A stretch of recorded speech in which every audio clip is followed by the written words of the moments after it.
Let me ask you something, and I want you to answer honestly, just to yourself. Has there been a quiet moment lately, perhaps in the afternoon when the house is still, where you suddenly felt a loneliness you did not expect? A sense that the days are emptier than they used to be, that the phone does not ring quite so often, that somehow, after a lifetime of being busy and needed, you find yourself with hours to fill and fewer people to fill them with. If any of that touched something in you, then I want you to know, gently and clearly, you are not alone in feeling alone. Loneliness after retirement is one of the most common experiences there is, and yet it is one of the least talked about. We were all told that retirement would be the reward, the golden years, the time to finally rest. And for many people it is. But for a great many others, there is a quiet ache that nobody warned them about. Today, I want to talk honestly about why that happens. And then I want to share with you 5 gentle, practical ways to bring connection and warmth back into your days. Because this feeling, as heavy as it can be, is not permanent. And it is not your fault. Welcome to Silver Wellness, where we help you live stronger and feel better after 50. If that is something you value, consider subscribing. It is free, and it helps us reach more wonderful people who may need to hear this very message today. And now, let us begin gently. First, let us understand why this happens. Because once you understand it, you stop blaming yourself for it. For most of our lives, our days are filled with built-in connection, and we barely even notice it. There is the work we go to, full of colleagues and conversation.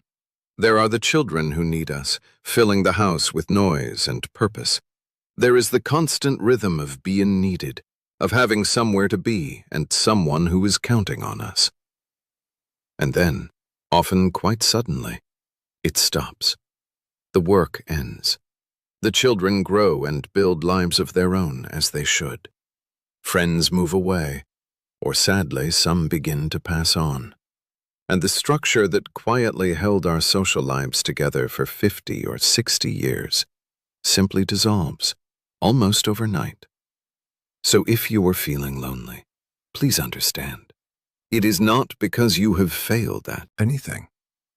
It is because the natural scaffolding of connection has been taken away, and nobody handed you a new one. The good news, the truly hopeful news, is that a new one can be built, and you can begin building it today, one small step at a time. So let us walk through 5 of those steps together. The first way to reconnect is perhaps the most important, and also the hardest, so I will say it gently. Be the one who reaches out first. When we feel lonely, something curious happens. We wait. We wait to be invited. We wait for the phone to ring. We tell ourselves that if people wanted to see us, they would call. But here is a quiet truth worth knowing. The people in your life are often feeling exactly the same way, waiting just like you are, each of you sitting in separate houses, both wishing the other would reach out. So be the brave one. Send the message. Make the call. Say the simple words, "I was thinking of you. Would you like to meet for a cup of tea this week?" It feels frightening, I know. But more often than not, the person on the other end feels nothing but gratitude that someone remembered them. You may be the answer to someone else's loneliness, without ever knowing it. The second way is to build a small piece of routine that naturally brings you around other people. Loneliness grows in empty, unstructured days, where 1 hour blurs into the next with nothing to mark it. So give your week a few gentle anchors. It might be a regular morning walk at the same time, where you begin to see the same friendly faces. It might be a weekly visit to a local cafe where the staff come to know your name. It might be a class, a club, or a group that meets on the same day each week. The magic here is not in any single meeting. It is in the repetition, because connection is rarely built in one grand moment. It is built slowly, through small, familiar, repeated encounters, until one day, a stranger has quietly become a friend. The third way is to rediscover a sense of purpose, because purpose and connection are deeply linked. For so long you were needed, and that feeling of being needed is one of the most nourishing things a human being can have. So the question becomes, where can you be needed again? For many people, the answer is found in helping others. Volunteering at a local charity, a library, a hospital, or a community garden. Offering your years of skill and wisdom to younger people who could learn from you. Even something as simple as caring for a neighbor who is more housebound than you are. When you give your time to others, two beautiful things happen at once. You ease someone else's day, and you fill your own with meaning and company. Purpose pulls us up and out of ourselves, and it almost always leads us toward other people. The fourth way is to find your people through a shared interest. There is something far easier about making friends when you are all there for the same reason, all facing the same direction, all sharing the same small passion. So think about what interests you, even a little. A gardening group, a walking club, a community choir, a book group at the library, a class in painting, or history, or gentle exercise. In many towns, there are wonderful community groups and social sheds built specifically for older adults who want company and a shared activity. When you join something like this, you skip the awkward part. You already have something in common to talk about, and friendships built around a shared joy tend to be some of the warmest and most lasting of all. The fifth way is to gently let technology help you, rather than letting it intimidate you. I know that for some of us, the modern world of screens and devices can feel cold or confusing, or simply not for us. But used gently, it can be a bridge across distance and time. A simple video call lets you see the faces of grandchildren who live far away, and to watch them grow even when you cannot be there in person. There are friendly online communities for almost every interest, where people of all ages share their days and their hobbies. There are even groups created especially for older adults to chat, play games, and keep one another company. You do not need to become an expert.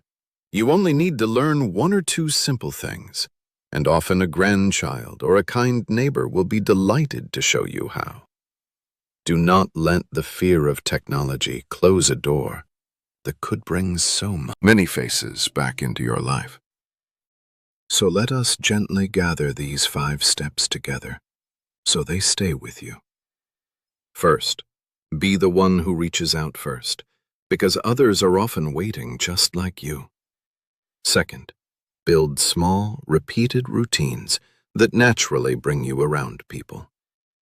Third, rediscover purpose by helping others, because being needed brings both meaning and company. Fourth, find your people through a shared interest or community group. And fifth, let technology gently bridge the distance to the ones you love. Not one of these requires you to change who you are. Each one is simply a small, gentle door, waiting to be opened whenever you feel ready. And now I want to say something to you, very softly, from the heart. If the loneliness you feel is heavy, please do not carry it in silence. There is no shame in it, none at all, and there is no weakness in needing other people. We are not built to be alone.